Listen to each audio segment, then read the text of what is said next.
Good afternoon friend, SSC IAS classes में आप सभी का स्वागत है। तो आज से हम जो नई लेक्चर सीरीज शुरू कर रहे हैं इसमें मध्य प्रदेश के बारे में पढ़ेंगे। ये हमारे प्री के पॉइंट ऑफ व्यू से और मेन के पॉइंट ऑफ व्यू से दोनों से ही मध्य प्रदेश बहुत ज़्यादा इंपॉर्टेंट है। तो इसमें जो हम आज जो टॉपिक पढ़ेंगे वो है रीऑर्गेनाइजेशन ऑफ मध्य प्रदेश। ये हमारे प्री में से सीधे क्वेश्चन बनते हैं और मेन्स में भी ये पेपर 1 के पार्ट ए में मेंशन है। तो हम इसमें जो पढ़ेंगे सबसे पहले हम ये देखते हैं कि हमारे इंडिया की कंडीशन क्या है, इससे हमको मध्य प्रदेश की कंडीशन समझने में बहुत ही सहूलियत होगी। तो 1956 से पहले और 1950 के बाद में 1956 से पहले जब हमारा इंडिया था, इसके जो स्टेट थे 4 कैटेगरी से डिवाइड थे। 4 कैटेगरी कौन कौन सी थी? Part A, part B, part C और पार्ट डी। अब इसमें जो हमारे पार्ट ए में 9 स्टेट्स थे, ये कौन कौन से स्टेट्स थे? ये वो स्टेट्स थे पहले क्या थे? ब्रिटिश प्रोविंस थे, former governor province of British India. Part B वो स्टेट्स थे पहले क्या थे? प्रिंसली स्टेट्स थे। और पार्ट सी में जो स्टेट्स थे वो थे फॉर्मर चीफ कमिश्नर स्टेट, वो जिसमें प्रिंसली स्टेट भी शामिल थे। और इसके अलावा जो पार्ट डी था, इसमें हमारे सिर्फ एक इंडियन टेरिटरी थी, कौन सी थी? अंडमान एंड निकोबार द्वीप समूह। तो हम जब पार्ट ए की बात करते हैं तो पार्ट ए में कौन कौन से थे? Assam, Bombay, central province and Barak, Madras, Odisha, Punjab, united province जो आज के समय में उत्तर प्रदेश है, और वेस्ट बंगाल। इसके बाद में हम जब फॉर्मर प्रिंसली स्टेट जो तो पार्ट बी में आते थे, इसमें 8 स्टेट्स थे। कौन कौन से थे? इसमें थे हैदराबाद, जम्मू एंड कश्मीर, मैसूर, पटियाला, मध्य भारत, राजस्थान, सौराष्ट्र, त्रावणकोर, कोचीन और ईपीएससी। ईपीएससी का मतलब होता है ईस्ट पंजाब स्टेट यूनियन। और जब पार्ट सी की बात करते हैं तो पार्ट सी में हमारे 10 स्टेट्स थे। इसमें हमारे कुछ फॉर्मर चीफ कमिश्नर स्टेट्स आते थे और इसके अलावा हमारे प्रिंसली स्टेट्स आते थे। इसमें कौन कौन से थे? इसमें थे अजमेर, भोपाल, बिलासपुर, कुर्ग, दिल्ली, हिमाचल प्रदेश, मणिपुर, त्रिपुरा और मध्य प्रदेश। और हम जो पार्ट डी की बात करते हैं तो पार्ट डी में अंडमान एंड निकोबार आइलैंड एक इकलौता इसका हिस्सा था। अब जब हम इसको मध्य प्रदेश के पॉइंट ऑफ व्यू से देखना चाहते हैं तो मध्य प्रदेश के पॉइंट ऑफ व्यू से हम इसमें क्लियरली देख सकते हैं कि हमारा जो पार्ट ए में है, इसमें जो सेंट्रल प्रोविंस एंड बरार है, ये आज के डेट में मध्य प्रदेश का हिस्सा है। इसके अलावा जब हम पार्ट बी की बात करते हैं, पार्ट बी में जो मध्य भारत है, ये भी हमारे आज के डेट में मध्य प्रदेश का हिस्सा है। और पार्ट सी में भोपाल, और इसके अलावा हम देख सकते हैं नीचे विंध्य प्रदेश। ये दोनों भी आज के समय में मध्य प्रदेश का हिस्सा। तो ये जब हमारे 14 कैटेगरी बैठी हुई थी 1956 तक, तो 1956 में इसका रीऑर्गेनाइजेशन करने की जरूरत क्यों पड़ी? तो 1953 के लगभग में आंध्र प्रदेश में एक आंदोलन हुआ था लिंग्विस्टिक बेसिस पे स्टेट्स के रीऑर्गेनाइजेशन की मांग करने के लिए, मतलब भाषाई आधार पे स्टेट को फिर से पुनर्गठन करना है। तो इसमें जो वहाँ के एक सोशल वर्कर थे, उन्होंने वहाँ पे आंदोलन किया था, उनकी स्ट्राइक करते हुए डेथ हो गई थी। इसके बाद इस मुद्दे को ज़्यादा सीरियसली लिया गया और उसके बाद हमने एक कमीशन गठन किया और उसके थ्रू बाद में हमने अलग अलग स्टेट्स को भाषाई आधार पर गठित किया। तो उसमें हमारा जो मध्य प्रदेश था उसमें पार्ट ए से सेंट्रल प्रोविंस एंड बरार को लिया गया, पार्ट बी से मध्य भारत को शामिल किया गया और पार्ट सी से भोपाल और विंध्य प्रदेश को शामिल किया गया। इसके साथ फिर हम आगे देखेंगे कि मध्य प्रदेश के रेस्पेक्ट में कि किस हिस्से को कहाँ दिया गया, किस हिस्से को कहाँ से लिया गया। तो हम ये देख चुके हैं कि हमारे इंडियन स्टेट्स 1956 तक किस कंडीशन में थे। अब हम आगे ये देखेंगे कि स्टेट रीऑर्गेनाइजेशन कमीशन का जो गठन किया गया था, जिसने लिंग्विस्टिक बेसिस पे भाषाई आधार पे राज्य के पुनर्गठन के लिए अपनी रिकमेंडेशन दी, उसकी क्या स्ट्रक्चर थी, उसका क्या ऑब्जेक्टिव था। तो हम बात करते हैं स्टेट रीऑर्गेनाइजेशन कमीशन की। तो ये इसका जो सेटअप किया गया था, इसको कब किया गया था? दिसंबर 1953 में। इसके बाद में जो हम इसका ऑब्जेक्टिव क्या था? Reorganisation of the states on linguistic basis, मतलब क्या? भाषाई आधार पर राज्यों का पुनर्गठन। इसके जो मेंबर्स थे, इसमें 3 मेंबर का कमीशन था ये, और फजल अजीज साहब से क्या थे? चेयरमैन थे। इसके अलावा इसमें एच एन कुंजरू साहब थे, वेदनाथ कुंजरू जी, और इनके अलावा के एम पनिक्कर साहब थे। अब इसके बाद हम बात करते हैं, इसने रिपोर्ट दी थी 1956 में, और इसकी रिपोर्ट में इन्होंने जो मेजरली जो 2 पॉइंट्स पे इन्होंने फोकस किया था जिसको माना गया, उसमें पहला ये था कि जो 4 कैटेगरीज थे जो हमने देखी है, part A, part B, part C, part D, ये डिसॉल्व कर दी गई, मतलब अब ऐसा कैटेगराइजेशन नहीं किया गया स्टेट का। और जो हमारा इंडिया था, इसे ओवरऑल 14 न्यू स्टेट्स और 6 यूनियन टेरिटरीज में बांट दिया गया। अब हम इसके डिटेल में नहीं जा रहे हैं क्योंकि हम मध्य प्रदेश की बात करेंगे, मध्य प्रदेश फोकस होकर बात करेंगे। तो अब हम इसकी बात करेंगे कि जो हमारे पार्ट ए, पार्ट बी और पार्ट सी की जो हमारा कैटेगराइजेशन था इंडियन स्टेट्स का, उसमें हमारा मध्य प्रदेश का स्पेसिफिक था, हमने देख चुके थे एक बार, हम एक बार फिर से देखेंगे। उसमें पार्ट ए में आता था हमारा सेंट्रल प्रोविंस एंड बरार, और उसमें क्या क्या आता था हमारा, अभी जो प्रेजेंट में सीजी है ये उसका हिस्सा था छत्तीसगढ़। इसके अलावा जो महाकोशल रीजन है हमारा मध्य प्रदेश, जहाँ पे अभी जबलपुर, मंडला, डिंडोरी ये सब आते हैं, वो वाला रीजन, और विदर्भ जो अभी फिलहाल महाराष्ट्र का हिस्सा है वो वाला रीजन, ये तीनों आते थे सेंट्रल प्रोविंस एंड बरार। इसके अलावा जब पार्ट बी की बात करते हैं, पार्ट बी था हमारा मध्य भारत, ये पहले ब्रिटिश टाइम में सेंट्रल इंडिया एजेंसी के रूप में स्थापित था, बाद में मध्य भारत का नाम दिया गया 1956 का। तो इसके अंतर्गत हमारा जो नॉर्दर्न और नॉर्थ वेस्टर्न मध्य प्रदेश है, ये दोनों आते थे। इसकी दो कैपिटल, इसकी एक कैपिटल तो थी ग्वालियर और एक कैपिटल थी इसकी इंदौर। इसके अलावा अगर हम इसकी कैपिटल की बात करें, इसकी कैपिटल जो थी, इसकी कैपिटल थी नागपुर, जो प्रेजेंटली महाराष्ट्र में है। और हम अगर इसकी बात करें, पार्ट सी में हमारा जो आया था, उसमें पहला था हमारा विंध्य प्रदेश, इसमें प्रेजेंटली बुंदेलखंड आता है और बघेलखंड का हिस्सा आता है, और भोपाल स्टेट हम सभी को पता है कि हमारी कैपिटल भोपाल स्टेट। तो ये था हमारा मध्य प्रदेश। इसमें से क्या किया गया, जो विदर्भ वाला हिस्सा ये मराठी स्पीकिंग था, और जो हमारा रीऑर्गेनाइजेशन हो रहा था ये हो रहा था हमारे लिंग्विस्टिक बेसिस पे, भाषाई आधार पर। तो ये मराठी स्पीकिंग रीजन किसको दे दिया गया, ये दे दिया गया बॉम्बे स्टेट, ये वाला रीजन बॉम्बे स्टेट को दे दिया गया। इसके अलावा जो महाकोशल था हमारा मध्य प्रदेश का, और प्रेजेंटली छत्तीसगढ़ है, वो वाला रीजन छत्तीसगढ़ रीजन था उस टाइम पे, उसको मध्य प्रदेश शामिल कर लिया गया। इसको 2000 में मध्य प्रदेश से अलग कर दिया गया, जानते हैं। इसके बाद जब हम इसकी बात करते हैं पार्ट बी मध्य भारत, तो ये पूरा का पूरा रीजन क्या कर दिया गया, इसको शामिल कर लिया गया मध्य प्रदेश में। लेकिन इसमें दो अपवाद हैं। इसमें दो अपवाद कौन कौन से हैं? इसमें यह अपवाद है कि राजस्थान से हमने कुछ एक्सचेंज किया। क्या एक्सचेंज किया? जो हमारा कोटा डिस्ट्रिक्ट है राजस्थान का, उसकी जो सिरोन तहसील है, सिरोन तहसील, इसको हमने मध्य प्रदेश शामिल कर लिया। और मध्य प्रदेश में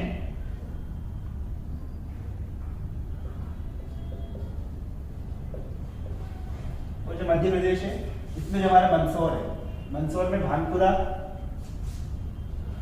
मंदसौर में जो भानपुरा है उसका सुनील टप्पा, मंदसौर में ये तो हम राजस्थान से इधर चला गया। और एमपी में जो मंदसौर डिस्ट्रिक्ट,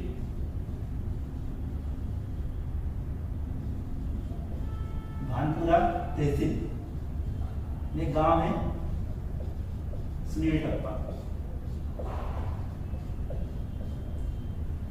ये हमने राजस्थान को दे दिया। तो ये दो एक्सचेंज किए गए। क्या क्या एक्सचेंज किए गए? सबसे पहले हमने राजस्थान की कोटा डिस्ट्रिक्ट के सिरोन तहसील, जिसको हमने हमारे विदिशा डिस्ट्रिक्ट में शामिल कर लिया। और जो हमारे मध्य प्रदेश के मंदसौर डिस्ट्रिक्ट के भानपुर तहसील के गांव से सुनील टप्पा, इसको हमने किसको दे दिया? राजस्थान को। इसको ये चेंज किया गया। इसके अलावा पार्ट सी स्टेट थे, पार्ट सी में हमने विंध्य प्रदेश को पूरा हमने बुंदेलखंड और बघेलखंड दोनों मध्य शामिल कर लिया, और भोपाल को हमने मध्य प्रदेश शामिल किया। इसको हमारी कैपिटल ही बनाया। अब क्या हुआ? भोपाल हमारी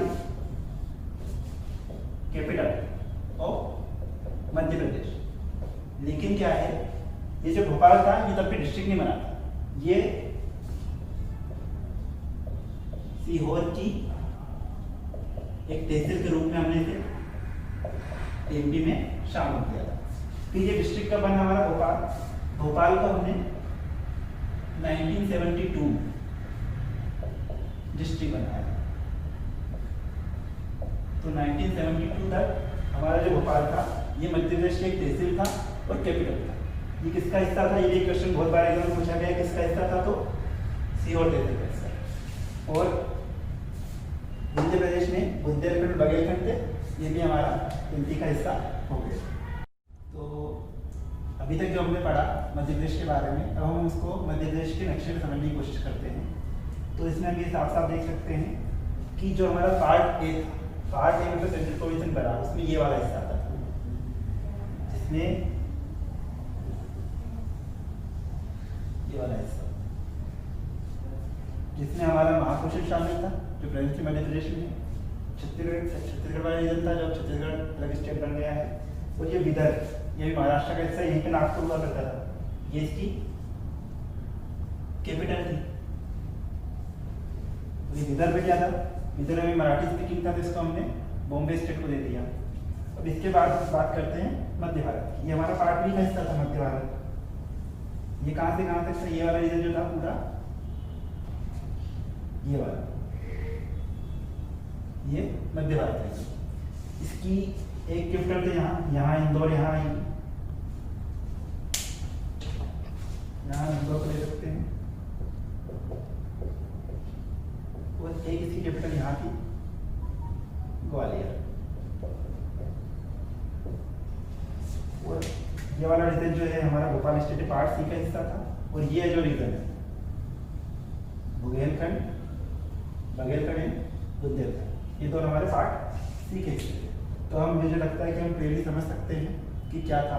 और यहाँ पर विदिशा में हिरोन कहती है, यहाँ कहीं पर एग्जैक्टली ज्योग्राफिकल लोकेशन नहीं पता, लेकिन हम इससे अंदाजा लगा सकते हैं। और यहाँ बदलाव से सुनील टप्पा गाँव था, ये हमने राजस्थान दे दिया। और वहाँ से जो कोटा डिस्ट्रिक्ट सिविल तहसील थी, हमने हमारे साथ शामिल कर दिया। तो ये हम देख सकते हैं मैप पे कि हमारे रीऑर्गेनाइजेशन मध्य प्रदेश कैसे हुआ। तो हम ये देखेंगे कि हमारा जो मध्य प्रदेश है इसका क्रोनोलॉजिकल ऑर्डर क्या फॉर्मेशन है। तो इसमें हम देखेंगे अलग अलग स्टेट, हमारे जो अलग अलग डिस्ट्रिक्ट है वो कौन सा डिस्ट्रिक्ट किस डिस्ट्रिक्ट से बना है, कब बना है, और कौन से डिविजन बने हैं। तो हम यहाँ से शुरू करेंगे, कहाँ से, 1 नवंबर 1956 से, और कहाँ तक पहुँचेंगे हम, जहाँ तक हमारा निवाड़ी का फॉर्मेशन हुआ है 1 अक्टूबर 2018 तक। ठीक है, तो हम शुरू करते हैं। तो 1956 में हमारा रीऑर्गेनाइजेशन मध्य प्रदेश हुआ। इसके बाद में क्या हुआ, हमारा एस्टेब्लिशमेंट हो गया मध्य प्रदेश का। और इसीलिए हम 1 नवंबर क्या बनाते हैं, मध्य प्रदेश का स्थापना दिवस बनाया जाता है। और इस पे इनिशियली कितने थे, इनिशियली इसमें जो थे, इनिशियली इसमें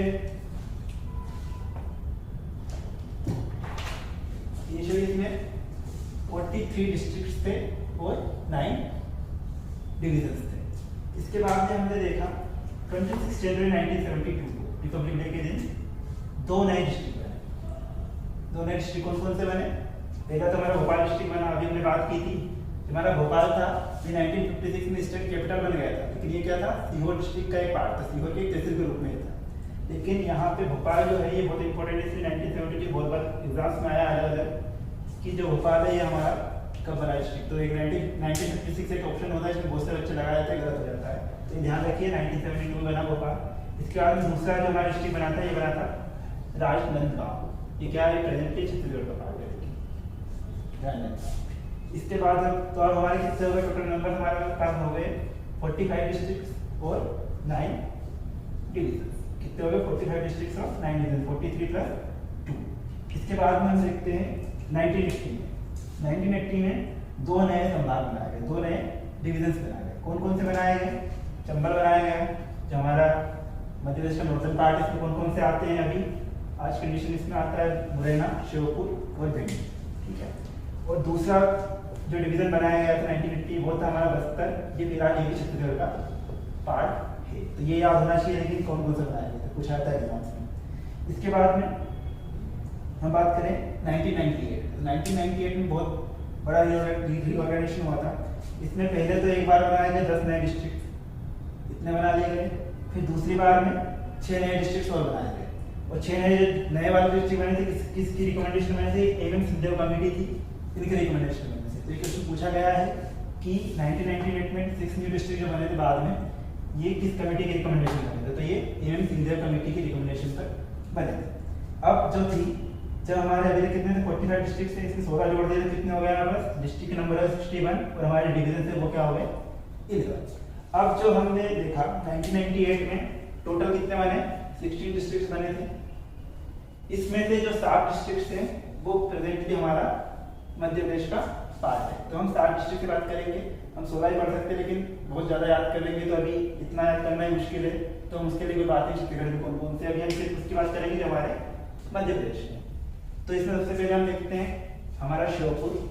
श्योपुर किस डिस्ट्रिक्ट से अलग हुआ? मुरैना से अलग हुआ। श्योपुर सबसे टॉप मोस्ट में है, देखा है सभी ने, यहाँ पे क्वेश्चन बहुत ज़्यादा है। इसके बाद में उमरिया। उमरिया किस डिस्ट्रिक्ट से अलग हुआ? शहडोल से अलग हुआ उमरिया। और उसके बाद में हम बात करते हैं नीमच की। तो नीमच किससे अलग हुआ? मंदसौर से। और ये फिर हरदा। हरदा एक बहुत छोटा सा डिस्ट्रिक्ट है, ये होशंगाबाद से अलग हुआ। और डिंडोरी 1998 में मंडला से अलग हुआ। किस डिस्ट्रिक्ट से अलग हुआ? ये बहुत इंपॉर्टेंट से जरूर याद रखना, कब अलग हुआ ये भी याद रखना। इसके बाद में कटनी किससे अलग हुआ है? कटनी अलग हुआ है जबलपुर से। बड़वानी किससे अलग हुआ है? खरगोन से। और खरगोन का एक और नाम क्या है? खरगोन को कहा जाता है वेस्ट दिमाग। वेस्ट दिमाग किसको कहा जाता है? खरगोन को कहा जाता है। खरगोन से अलग हुआ है बड़वानी। तो अगर ऑप्शन में अगर वेस्ट दिमाग हो तो वही सही रहेगा। और ईस्ट दिमाग किसको कहा जाता है? खंडवा। तो उसके बारे में भी बात की, उसके बारे में आगे देखेंगे, उसमें जरूरत पड़ेगी। तो ये हमारा 1998 तक का हो गया है। तो 1998 तक हम देख चुके थे। अब हम 2000 की बात करते हैं। तो 1 नवंबर 2000 को 86 कॉन्स्टिट्यूशन अमेंडमेंट एक्ट 2000, इससे जो हमारा एमपी था इसको 2 भागों में विभाजित कर दिया, बाइफरकेशन हो गया। पहला बना है हमारा मध्य प्रदेश और छत्तीसगढ़ को इससे अलग कर दिया। छत्तीसगढ़ के इसकी कैपिटल क्या बन गई? रायपुर। हम सब जानते हैं इसके बारे में। तो हमारे जो टोटल 61 डिस्ट्रिक्ट है उसमें से 45 डिस्ट्रिक्ट एमपी के पास हैं। 16 डिस्ट्रिक्ट जो थे वो छत्तीसगढ़ के पास चले गए। इसके बाद 9 डिविजन्स हो गए एमपी में और 3 डिवीजन चले गए छत्तीसगढ़ में। अब हम इस हिस्से की बात करेंगे, ठीक है। तो इस बाइफरकेशन के बाद जो छत्तीसगढ़ था ये एक अलग स्टेट बन गया और हमारा जो मध्य प्रदेश था इसमें अगला जो नए 3 डिस्ट्रिक्ट बने कब बने? 15 अगस्त 2003 को। कौन कौन से डिस्ट्रिक्ट बने? 3। पहला बना बुरहानपुर किससे अलग हुआ? खंडवा से। अभी हमने बात की थी इसकी वेस्ट निमाड़ की। वेस्ट निमाड़ किसे कहते हैं? वेस्ट निमाड़ कहते हैं हम खरगोन को। ईस्ट निमाड़ किसे कहेंगे? ईस्ट निमाड़ है हमारा ये खंडवा। तो अगर किसी ऑप्शन में खंडवा की जगह ईस्ट निमाड़ दिखाई दे तो फिर चूज नहीं होना है। ईस्ट निमाड़ खंडवा क्या हमारा? ईस्ट निमाड़ है। इसके बाद हम बात करते हैं अनूपपुर की। अनूपपुर किससे अलग हुआ? शहडोल से। और शहडोल एक ऐसा डिवीजन है जिससे अलग हुआ था। अभी थोड़ी देर पहले हमने देखा 1998 में कौन सा डिस्ट्रिक्ट अलग हुआ था? उमरिया अलग हुआ था। और शहडोल से अलग हुआ था अनूपपुर। और ये तीनों फिलहाल एक ही डिवीजन में है शहडोल में। तो ये स्पेशल क्वेश्चन है कि शहडोल एक ऐसा डिवीजन है जिसमें जो उसके अलावा 2 डिस्ट्रिक्ट है वो भी उसी से अलग हुए हैं, ठीक है। इसके बाद हम बात करते हैं अशोकनगर की। अशोकनगर किससे अलग हुआ? गुना से अलग हुआ। गुना डिस्ट्रिक्ट से अशोकनगर अलग हुआ। अब इसमें कितने डिस्ट्रिक्ट हैं? 48 डिस्ट्रिक्ट हैं और 9 डिवीजन। अब हम बात करते हैं 2008 में 2 नए डिस्ट्रिक्ट बने। एक तो बना हमारा अलीराजपुर और दूसरा बना सिगरौली। अलीराजपुर किससे अलग हुआ? अलीराजपुर हुआ झाबुआ से। कब हुआ? इसकी तारीख वाइज अगर याद करें तो 17 में 17 मई 2008। और ये दूसरा डिस्ट्रिक्ट बना कब? सिगरौली। ये कब बना? ये बना 24 मई 2008। ये तो हमने 2 डिस्ट्रिक्ट की बात कर ली जो अलग हुए 2008 में। इसके बाद 2008 में कुछ और चेंजेस हुए थे। इसमें सबसे जो इम्पोर्टेंट चेंजेस था इसमें क्या था? जो हमारा होशंगाबाद डिवीजन था पहले, होशंगाबाद डिवीजन, इसको इसमें 3 डिस्ट्रिक्ट लाई करते, होशंगाबाद, हरदा और बैतूल। तो होशंगाबाद डिवीजन का नाम बदल क्या कर दिया गया? नर्मदापुरम डिवीजन। कब क्या आया? ये 28 अगस्त 2008 को। और इसकी डिक्लेरेशन कब हो गई थी? इसकी डिक्लेरेशन हो गई थी 2006 में। लेकिन ये इफेक्टिव कब से हुआ? ये इफेक्टिव हुआ 28 अगस्त 2008 से। ठीक है। और जैसा सबको मालूम है ये होशंगाबाद का पहले नाम भी नर्मदापुर ही हुआ करता था, फिर होशंग शाह ने जब आक्रमण किया था तो उसका नाम चेंज करके उन्होंने उसे होशंगाबाद कर दिया गया था। तो उसके बाद इसको फिर से नर्मदापुरम डिवीजन के नाम से जाना जाता था। अब जो 14 जून 2008 को हमने शेडोल डिवीजन का क्रिएशन किया। या फिर मैंने बात की थी शेडोल डिवीजन, इसमें कौन कौन से आते हैं, उमरिया, शहडोल और अनूपपुर, और ये दोनों अलग भी शहडोल से हुए। इसमें 3 डिस्ट्रिक्ट है, ठीक है। फिर आप टोटल डिस्ट्रिक्ट कितने हो गए हमारे 36, और हमारे डिवीजन कितने हो गए टोटल हमारे पास 10। शहडोल के बनने से एक हमारा बढ़ गया 9 से 10 हो गए। अब हम बात करते हैं 2010 में। 2010 में कोई डिस्ट्रिक्ट नहीं बना था नया, लेकिन ये भी एक इंपॉर्टेंट क्वेश्चन है, आता है एग्जाम में। इससे बता रहे हैं कि जो भावरा गांव था, किसकी जन्मभूमि है, हमारे स्वतंत्रता सेनानी चंद्रशेखर आजाद जी की जन्मभूमि है। अलीराजपुर डिस्ट्रिक्ट में लाई करता, फिलहाल उस टाइम पे झाबुआ में था जब उनका जन्म हुआ था। तो इसका नाम भी बदल दिया गया, इसका नाम क्या कर दिया गया, चंद्रशेखर आजाद नगर। ये क्वेश्चन इंपॉर्टेंट है, इसे याद रखें। इसके बाद में 2010 के बाद में जो अगला डिवीजन हुआ हुआ 2013 में 15 अगस्त को नया इम्प्लीमेंटेशन किया गया।